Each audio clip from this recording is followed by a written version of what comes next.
15 December আমাদের একটা অন্যতম স্পেশাল দিন। আজ আমাদের বিয়ের জন্মদিন। তাই সকাল সকাল রেডি হয়ে চলে গেছিলাম মন্দিরে। সেখানে মন ভরে পুজো দিয়েই আজকের দিনটাকে শুরু করলাম, কারণ ভগবানের আশীর্বাদ ছাড়া কোনো কিছুই কিন্তু সম্পূর্ণ নয়।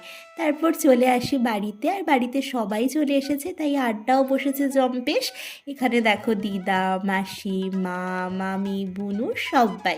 তারপর কিছুক্ষণ আড্ডা জমিয়ে আমরা চলে গেলাম অরিয়েন্টে, কারণ ওরাও আজকের দিনটা সেলিব্রেট করলো। তারপর বাড়িতে এসে বরমাসে পরিয়ে দিল নেল পলিশ। আর এদিকে দেখো কত রান্না হচ্ছে, সব কিন্তু রাতের জন্য, কারণ সন্ধেয় আছে পার্টি। তার জন্য দেখতে হলে অবশ্যই কিন্তু চ্যানেলটা সাবস্ক্রাইব করো। আর আমি ব্লগটা অলরেডি আপলোড করে দিয়েছি, চাইলে তোমরা দেখে নিও। আর এর মধ্যে ভাইও চলে এসেছে একরাশ ফুল নিয়ে, যেটা কিনা আমার খুব পছন্দের। তাহলে চলো টাটা, দেখা হচ্ছে পরের ব্লগে।